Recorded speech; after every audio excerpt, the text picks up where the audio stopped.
नमस्कार, आप देख रहे हैं न्यूज 18 राजस्थान। आपके साथ मैं हूं आसिफ। उपचुनाव में नामांकन का आज आखिरी दिन है। कांग्रेस और बीजेपी प्रत्याशी आज पर्चा भरेंगे। कल नामांकन पत्रों की जांच होगी। 3 अप्रैल तक नाम वापस लिए जा सकेंगे। 17 अप्रैल को मतदान होगा।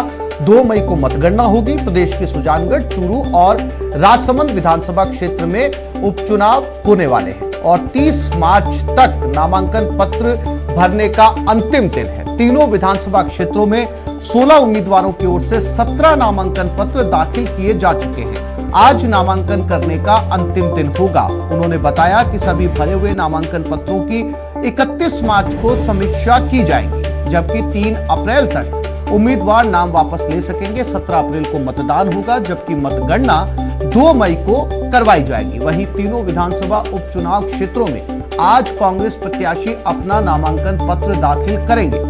इस अवसर पर तीनों सीटों पर कांग्रेस की चुनावी सभाएं होंगी।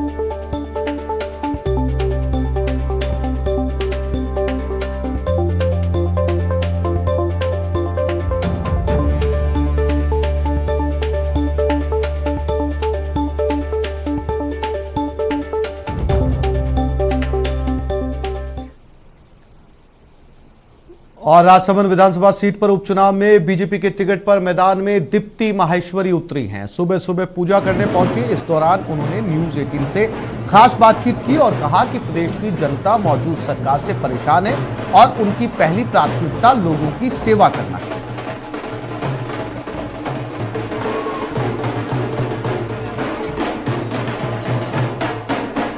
तैयारी तो पूरे भाजपा की है और बहुत अच्छी तैयारी है। राजसमंद भाजपा का गढ़ है, तो यहाँ पर जो नींव है भाजपा की वो इतनी मजबूत है कि कोई भी कांग्रेस सरकार या कुछ भी इस नींव को नहीं हिला सकता है। तो बहुत पूरी तैयारी है हमारी। जैसा कि मैंने कहा कि अगर आपका महल बहुत मजबूत है तो वो सिर्फ नींव पर खड़ा है और एक एक कार्यकर्ता भाजपा का इस नींव से जुड़ा हुआ है और हम एक होकर, एकजुट होकर पूरा संगठन उस ताकत से लड़ेगा कि आपको रिजल्ट आगे पता पड़ ही जाएगा। सबसे पहली तो किरण जी के जो कितने चीज़ें हैं, वादे हैं जो उन्होंने कई गांवों में, कई पंचायतों में करे हैं, जो हमारे सामने आए, हम नोट डाउन भी करा है। वो सारी बातें पूरी करी जाएगी। जहां पे सामुदायिक भवन, रोड, छोटे जो टेंडर्स हैं उनको पहले पूरा कराया जाएगा। बड़े रूप में जो राजसमंद, जो ये झील जिसके किनारे हम खड़े हैं, वे चाहती थी कि ये रिंग रोड का काम और वो पूरा हो और ये इतना अच्छा टूरिस्ट डेस्टिनेशन बने राजसमंद, तो उसके तरफ ज़रूर से काम किए जाएंगे। अनएम्प्लॉयमेंट जो कि बहुत ज़्यादा बढ़ रहा है, बेरोज़गारी अभी, उसके लिए कुछ दिया जी, सांसद दिया जी कुमारी के साथ मिलकर हम लोग कुछ योजनाएं ज़रूर लेकर आएंगे। ट्राई करेंगे कि कोई इंडस्ट्री आए यहाँ पर ताकि यहाँ के लोगों को रोज़गार मिले। हमारे प्रदेश अध्यक्ष सतीश जी पुनिया यहाँ पर पधारे हैं। गुलाब जी भाई साहब प्रतिपक्ष नेता पधारे हैं। दिया जी सांसद साहिबा और गजेंद्र जी शेखावत आ रहे हैं, जल दाय मंत्री, और उसके साथ ही कई एमएलए जो मम्मी के साथ जुड़े हुए हैं, छोटी बहन, बड़ी बहन के रूप में जो मम्मी के साथ जुड़े हुए हैं, वैसे बहुत सारे एमएलए भी आज यहाँ पर होने वाले हैं राजसमंद से। और चूरू विधानसभा क्षेत्र के अंदर सुजानगढ़ में आज रैली भी है और पर्चा भरने का आखिरी दिन भी। हमारे संवाददाता दिनेश शर्मा सुजानगढ़ पहुंचे हुए हैं, उनसे बात करते हैं। हमारे साथ मनोज शर्मा भी सुजानगढ़ से लाइव है। दिनेश, क्या कह रही है सुजानगढ़ की तस्वीरें, क्योंकि कमोबेश जो माहौल है 3 सीटों के उपचुनाव का, वो विधानसभा चुनाव की याद दिलाने लगा है।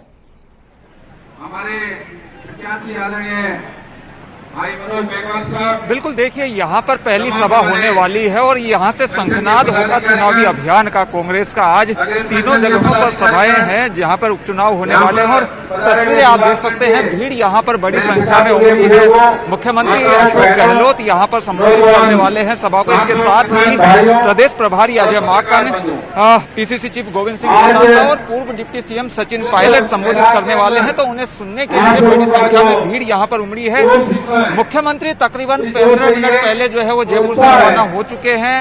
हेलीकॉप्टर के जरिए जो है यहाँ पर उन्हें आना है और तकरीबन 45 मिनट का ये रन है, तो तकरीबन आधे घंटे बाद में मुख्यमंत्री यहाँ पर पहुंच जाएंगे और उसके बाद पहले यहाँ जो नेता हैं वो उनसे मुलाकात करेंगे, उसके बाद जो है वो यहाँ पर सभा को संबोधित करेंगे। मंच की अगर बात करें, सभा की जो है वो शुरुआत हो चुकी है। अभी फिलहाल जो है वो अल्पसंख्यक मामलात के मंत्री जो है सालेह मोहम्मद, वो यहाँ पर सभा को संबोधित कर रहे हैं। इसके साथ ही कई जो वरिष्ठ नेता है वो यहाँ पर पहुंच चुके हैं। मंत्री भंवर सिंह भाटी जो प्रभारी मंत्री हैं इस सीट के, वो यहाँ पर पहुंचे हैं। नसीम अख्तर इंसाफ यहाँ पर मौजूद है, खानू खान बुधवाली मौजूद है, विधायक भंवरलाल शर्मा मौजूद है, इसके साथ ही जियाउर रहमान मौजूद है और तकरीबन 40 नेता मंच पर रहने वाले हैं। तो ये नेता जो है यहाँ पर पहुंचने का सिलसिला जारी है और सभा की जो है औपचारिक रूप से शुरुआत हो चुकी है। मनोज मेघवाल आज अपना नामांकन दाखिल करने वाले हैं। इस सीट जो कांग्रेस के प्रत्याशी हैं वो आज नामांकन दाखिल करेंगे। 11:15 बजे उन्होंने समय दिया है नामांकन दाखिल करने का और उसके बाद यहाँ पर ये नामांकन जनसभा जो है, बड़ी जनसभा यहाँ इनके लोहिया स्टेडियम में ये सभा आयोजित की जा रही है। सुजानगढ़ सीट की अगर बात की जाए हासिल, तो ये सीट बहुत महत्वपूर्ण है कांग्रेस के लिहाज से देखा जाए तो। मास्टर भंवरलाल मेघवाल यहाँ से काफी दिग्गज नेता जो है वो रहे हैं और एससी समुदाय जो है खासतौर से उनकी खास भेंट जो है वो रही है। तो इस सीट को कांग्रेस बरकरार रख पाती है। दिनेश, आप बने रहिए, मैं आपके पास फिर से लौटूंगा। हमारे साथ मनोज शर्मा भी जुड़े हुए सुजानगढ़ से। मनोज शर्मा, वहां पर नामांकन के लिए प्रत्याशी पहुंच चुके हैं। जी बिल्कुल, मैं बताना चाहूँगा कि अभी जो नामांकन के लिए प्रत्याशी है वो यहाँ पर पहुँचे नहीं है और कांग्रेस से जो मनोज मेघवाल है उनके द्वारा और जो भाजपा से जो खेमाराम मेघवाल है उनके द्वारा यहाँ नामांकन किया जाएगा। 11:15 बजे का जो समय है वो दिया है और धीरे धीरे यहाँ भी जो चहल पहल है वो बढ़ती दिखाई दे रही है। जिस तरह समय बताया गया उसके अनुसार लोग भी धीरे धीरे यहाँ उपखंड कार्यालय के आगे पहुंचना शुरू हो गए हैं। जैसा कि अंतिम तारीख आज नामांकन की है, तो जो आरएलपी के द्वारा भी यहाँ उम्मीदवार है, एक प्रत्याशी है, वो चुनावी मैदान में है, जिनके द्वारा भी आज और नामांकन दाखिल किया जाएगा। बिल्कुल मनोज, थोड़ी देर के अंदर जो है वो यहाँ पर प्रत्याशी भी पहुंच जाएंगे। किस तरह की तैयारियां की गई है, क्योंकि दोनों ही प्रत्याशी अपना अपना नामांकन दाखिल करेंगे और सुजानगढ़ में चूंकि दोनों ही जो मनोज मेघवाल और खेमाराम मेघवाल को यहाँ पर चुना गया है, लोगों के अंदर किस तरीके का रुझान नजर आ रहा है, किन मुद्दों को लेकर जो है वो यहाँ पर सुजानगढ़ में लोग वोट करने पहुंचेंगे?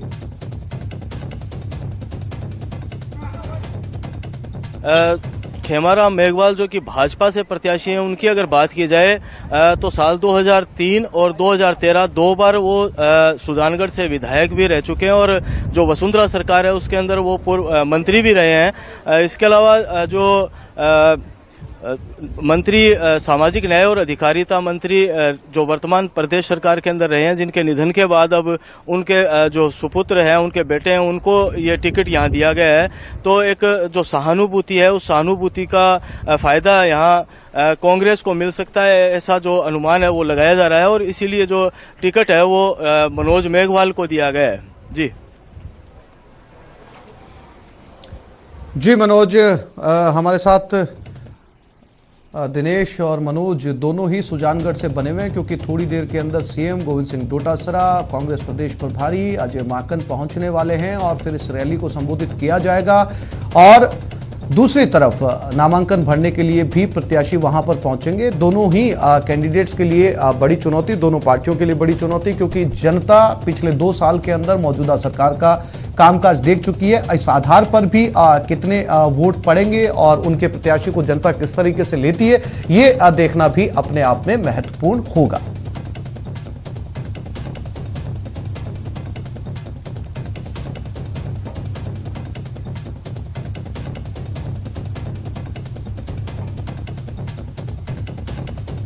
और सीधा रुख करते हैं सहाड़ा की तरफ, जहां हमारे संवाददाता प्रमोद तिवारी भी इस समय हमारे साथ लाइव जुड़े हुए हैं। प्रमोद, क्या कह रही है सहाड़ा की तस्वीरें?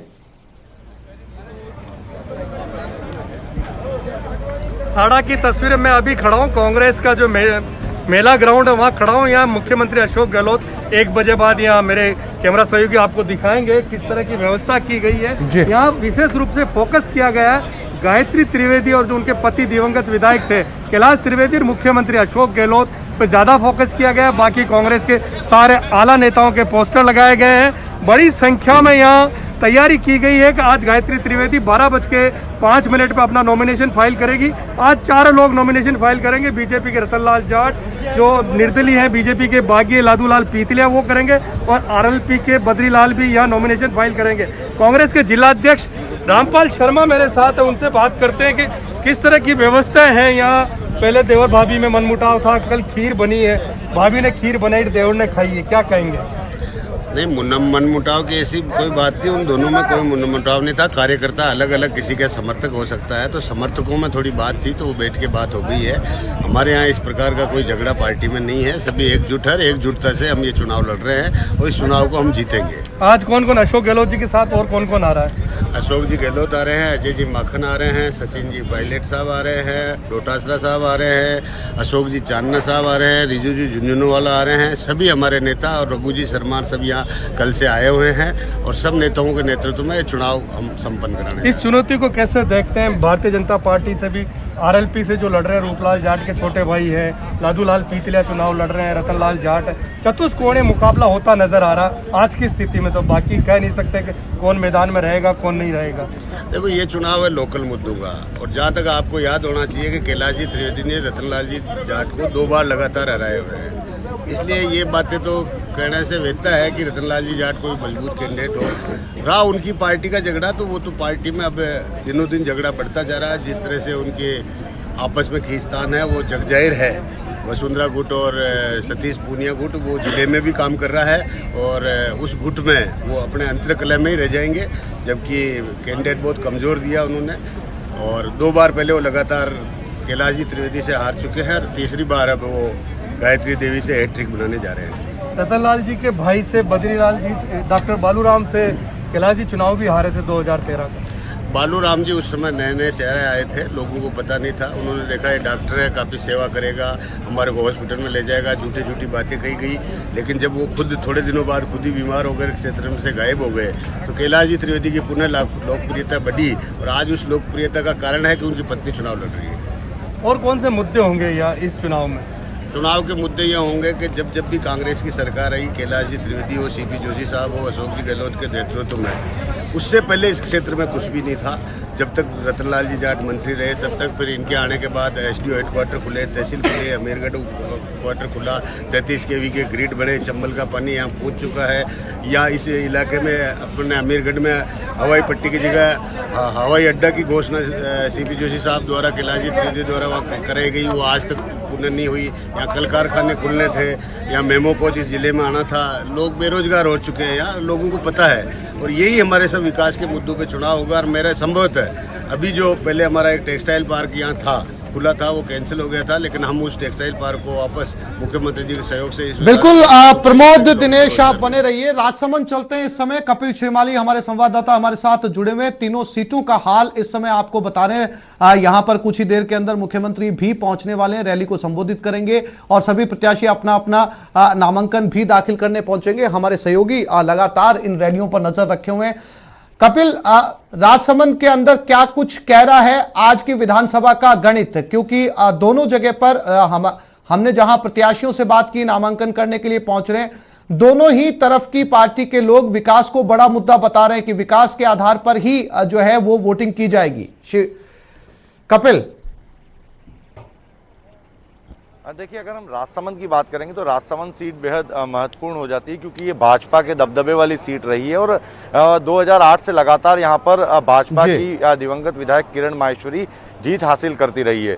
इस बार जो भाजपा और कांग्रेस के प्रत्याशी, जिसमें भाजपा ने सिंपैथी कार्ड खेलते हुए किरण माहेश्वरी की पुत्री दीप्ति माहेश्वरी को टिकट दिया, तो वहीं जो कांग्रेस है तनसुख बोहरा, जो कि एक मार्बल व्यवसायी है, उनको टिकट दिया है। दोनों ही राजनीति में नए हैं, पहला पायदान दोनों का राजनीति में है, और आज नामांकन का आखिरी दिन है। ऐसे में दोनों कुछ ही देर बाद में अपना नामांकन दाखिल करेंगे। मैं आपको कुछ तस्वीरें दिखाना चाहूंगा। आप देखिए कि मंच पर पूर्व मंत्री वासुदेव देवनानी पहुंच चुके हैं। इसके अलावा जो भाजपा के प्रदेश अध्यक्ष हैं सतीश पूनिया पहुंचने वाले हैं। इसके अलावा आप देखिए कि भाजपा की जो सभा राठासन माता चौराहे पर आयोजित होनी है, उसकी तैयारियां यहां पर पूरी है। कार्यकर्ता अब सभा स्थल पर जुटने शुरू हो गए हैं, और कुछ ही देर में जो कि भाजपा की रैली द्वारकाधीश मंदिर पर दर्शन करने के बाद दीप्ति माहेश्वरी के साथ में रवाना हुई है, वो शहर के कुछ ही देर में यहाँ पर पहुंचने वाली है। हमारे साथ में हमारे स्थानीय संवाददाता तरुण मौजूद है, उनसे बात करेंगे। तरुण, राजसमंद की अगर स्थिति की बात करें, कांग्रेस और भाजपा के मुकाबले की बात करें, तो किस तरह की गणित देखने को मिलती है? देखिए, राजसमंद में लगातार भाजपा की एक रिजर्व सीट रही है, लेकिन इस बार पूर्व विधायक किरण जी माहेश्वरी का निधन होने से यह उपचुनाव आयोजित हुआ और जिस तरह से कोरोना में उनका निधन हुआ उसके तुरंत बाद जो है राजनीतिक गलियारों में हलचल शुरू हो गई थी। सबसे पहले जो मांग थी वो स्थानीय प्रत्याशी की मांग थी और लगभग 6 दर्जन से अधिक लोगों ने मांग की थी। धीरे धीरे मांग कम होती गई और 50 जो है प्रत्याशी मैदान में थे और आखिर पार्टी ने लंबी जद्दोजहद के बाद जो स्वर्गीय विधायक किरण माहेश्वरी, उनकी पुत्री दीप्ति माहेश्वरी को टिकट दिया और फिलहाल जो है कुछ कार्यकर्ता नाराज है, उनको मनाने का क्रम जारी है। हालांकि बहुत जो प्रत्याशी थे उन प्रत्याशियों को साथ में ले लिया गया और फिलहाल जो है उनको साथ में लेके और चुनाव को पूरे दमखम से लड़ने की तैयारी कर रही है पार्टी। बिल्कुल, देखिए, मान मनोबल का दौर इस समय बीजेपी में चल रहा है। हालांकि कांग्रेस और भाजपा दोनों में ही भीतरघात की संभावनाएं यहाँ पर नजर आ रही, क्योंकि दोनों ही प्रत्याशी राजनीति में बिल्कुल नए हैं और जो दूसरे कार्यकर्ता है उनका कहना है कि वे लंबे समय से पार्टी के लिए कार्य कर रहे थे, लेकिन उनको इस टिकट वितरण के दौरान तवज्जो नहीं दी गई। तो दोनों ही पार्टियों में भीतरघात है, ऐसे में रोचक मुकाबला राजसमंद में देखने को मिलेगा। जी बिल्कुल कपिल, आप तीनों साथियों का, प्रमोद, दिनेश और कपिल, बहुत शुक्रिया तमाम तस्वीरें दिखाने के लिए और जानकारी देने के लिए।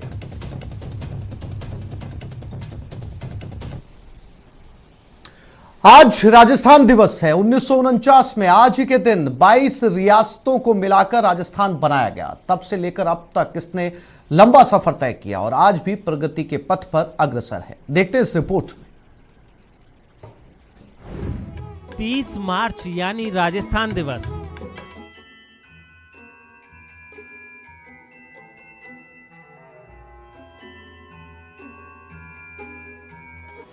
हर साल 30 मार्च को मनाते हैं राजस्थान दिवस।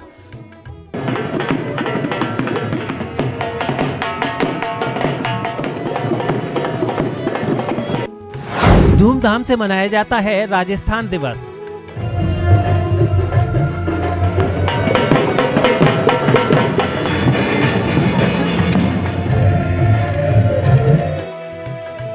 आज जो आप भारत के नक्शे में राजस्थान प्रदेश को देख रहे हैं, इसका अस्तित्व 30 मार्च 1949 में आया। इस दिन जोधपुर, जयपुर, जैसलमेर और बीकानेर रियासतों का राजस्थान संघ बनाया गया था। आज ही के दिन 22 रियासतों को मिलाकर राजस्थान बना, जिसमें तत्कालीन राजपूताना की ताकतवर रियासतें विलीन हुई।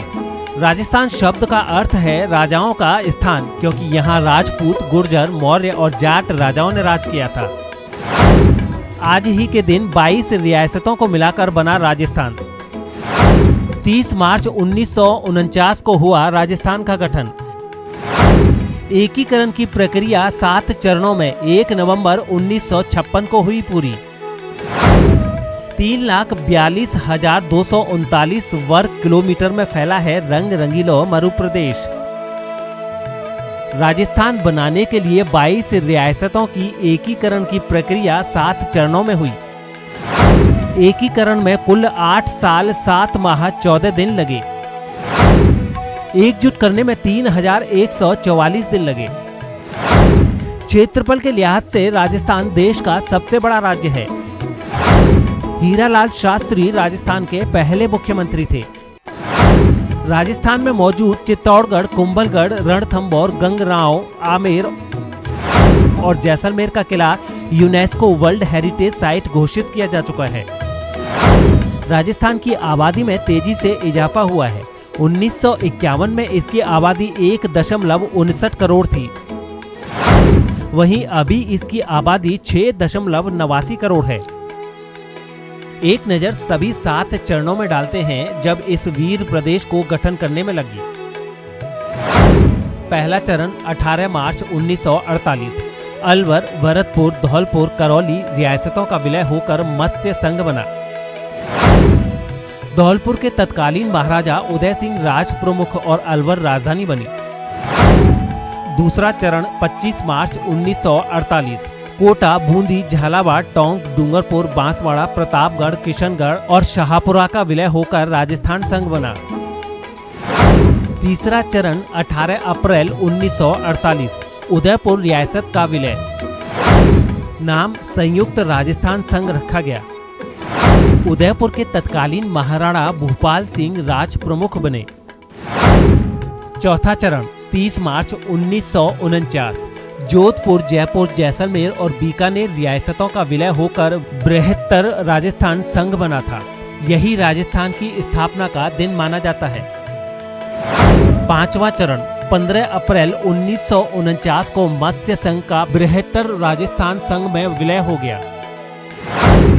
छठा चरण 26 जनवरी 1950, सिरोही रियासत को भी बृहत्तर राजस्थान संघ में मिलाया गया। सातवां और आखिरी चरण 1 नवंबर 1956, आबू देलवाड़ा तहसील का भी राजस्थान में विलय हुआ। मध्य प्रदेश में शामिल सुनील टप्पा का भी विलय हुआ। राजस्थानी आज राजस्थानी होने पर गर्व कर रहे हैं। प्रदेश के कण कण में देश प्रेम भरा है। राजस्थान वीरों और कर्मशीलों की भूमि रही है। लोग कर्मशील और इतिहास रचने वाले रहे हैं। राजस्थान हमारी जन्मभूमि है और हमें इस पर गर्व है। Bureau report, news 18 Rajasthan.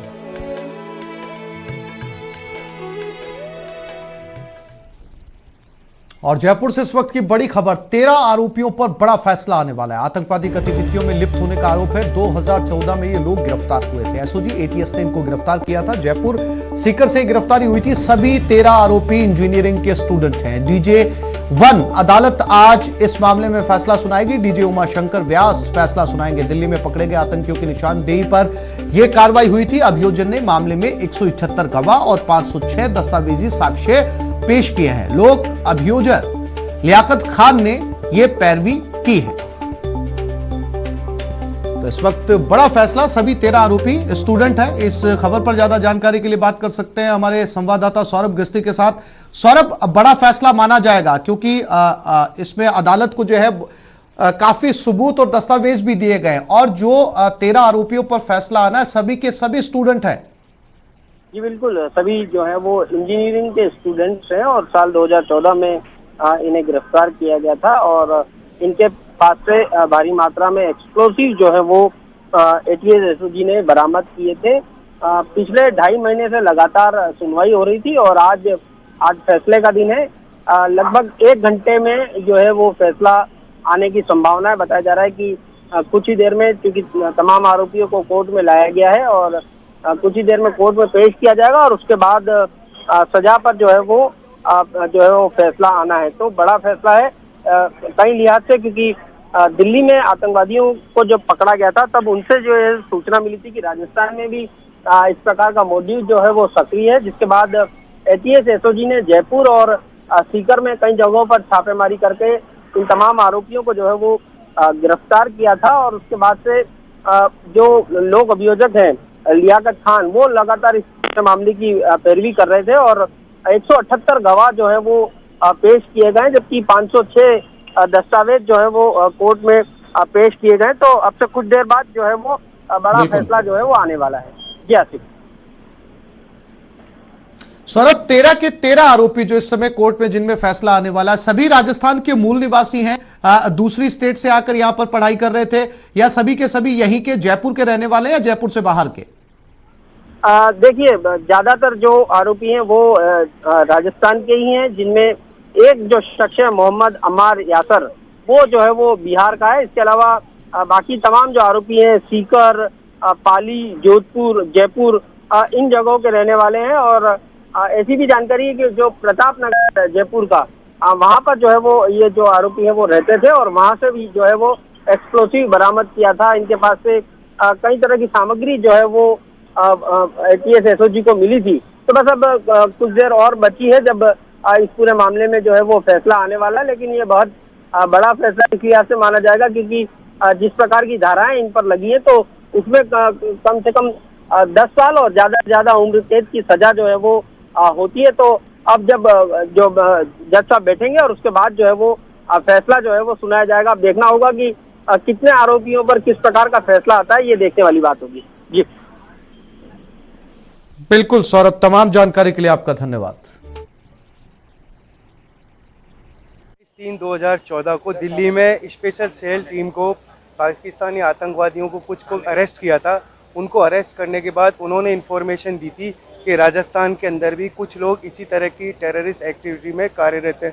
उनकी स्पेशल सूचना पर दिल्ली टीम जयपुर आई थी और जयपुर आने के बाद ATS के सहयोग से उन्होंने राजस्थान के अंदर जयपुर और सीकर में इसी एक्टिविटीज़ के अंदर 13 से ज़्यादा लोगों को अरेस्ट किया था, जिनके खिलाफ SOG के अनंत कुमार एडिशनल SP साहब ने इस केस का इन्वेस्टिगेशन किया था और उस वक्त इन लोगों के खिलाफ UAPA एक्ट में और एक्सप्लोसिव एक्ट में और 121A जो अपने IPC का ऑफेंस है उसमें इनके खिलाफ चार्जशीट पेश करी थी।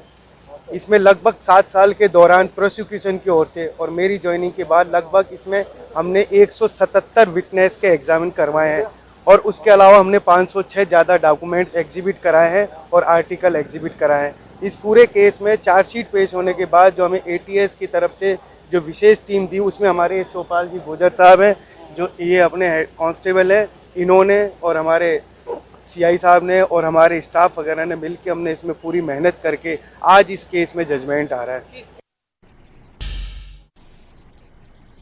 और इधर सुजानगढ़ में मनोज मेघवाल ने नामांकन किया है। उम्मीदवार हैं मनोज, कांग्रेस उम्मीदवार ने नामांकन दाखिल कर दिया है। कुछ देर में उनकी जनसभा होगी। CM अशोक गहलोत, अजय माकन इस सभा को संबोधित करेंगे। ये मेघवाल की नामांकन करते हुए की तस्वीरें, दाखिल करते हुए की तस्वीरें इस समय आप देख सकते हैं। तो मनोज मेघवाल ने अपना नामांकन सुजानगढ़ सीट से दाखिल कर दिया है। कांग्रेस के उम्मीदवार हैं मनोज मेघवाल। थोड़ी देर में इनके लिए कांग्रेस के आला नेता यहां पर रैली को संबोधित करने पहुंच रहे हैं। खेमाराम मेघवाल जो कि बीजेपी के कैंडिडेट हैं, उनके सामने ये चुनाव लड़ने जा रहे हैं। उपचुनाव है सुजानगढ़ सीट पर, चूरू विधानसभा क्षेत्र में। और कुछ ही देर में अजय माकन, अशोक गहलोत, गोविंद सिंह डोटासरा और कई दिग्गज नेता कांग्रेस के सुजानगढ़ में रैली को संबोधित करने मनोज मेघवाल के पक्ष में पहुंच रहे हैं। और मनोज शर्मा संवाददाता चूरू हमारे साथ जुड़ गए। मनोज मेघवाल ने पर्चा दाखिल कर दिया है, अब सीधा रैली की तैयारी। बिल्कुल, जो मनोज मेघवाल है उनके द्वारा कांग्रेस प्रत्याशी के रूप में यहाँ नामांकन दाखिल किया गया और साथ ही अभी जो भाजपा से प्रत्याशी हैं खेमाराम मेघवाल, उनके द्वारा भी अभी नामांकन दाखिल किया जाएगा। और यहाँ मैं बताना चाहूंगा कि जो रतनगढ़ विधायक अभिनेश महर्षि है, सांसद राहुल कसवा है, वो उपखंड कार्यालय सुजानगढ़ पहुंच चुके हैं, जो कि खेमाराम मेघवाल जो कि भाजपा से प्रत्याशी है उनके समर्थन में यहाँ पहुंचकर और पर्चा दाखिल अभी करेंगे। अभी हालांकि खेमाराम मेघवाल है वो यहाँ दिखाई नहीं दिए हैं, लेकिन उनके जो समर्थन में जो बीजेपी के कद्दावर नेता हैं वो यहाँ पहुंच चुके हैं। जी बिल्कुल मनोज, तमाम जानकारी के लिए आपका धन्यवाद। तो मनोज मेघवाल ने अपना पर्चा यहां पर दाखिल कर दिया है और कुछ ही देर के अंदर यहां पर मुख्यमंत्री अशोक गहलोत पहुंचने वाले हैं रैली को संबोधित करने के लिए।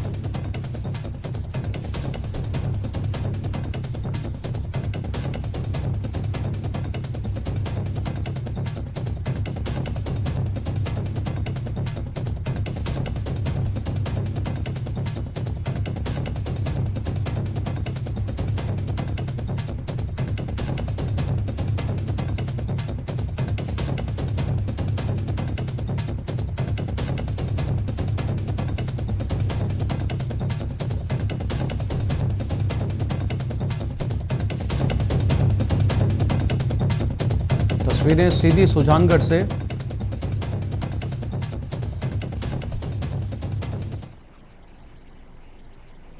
तो इस बुलेटिन में फिलहाल इतना ही। नमस्कार।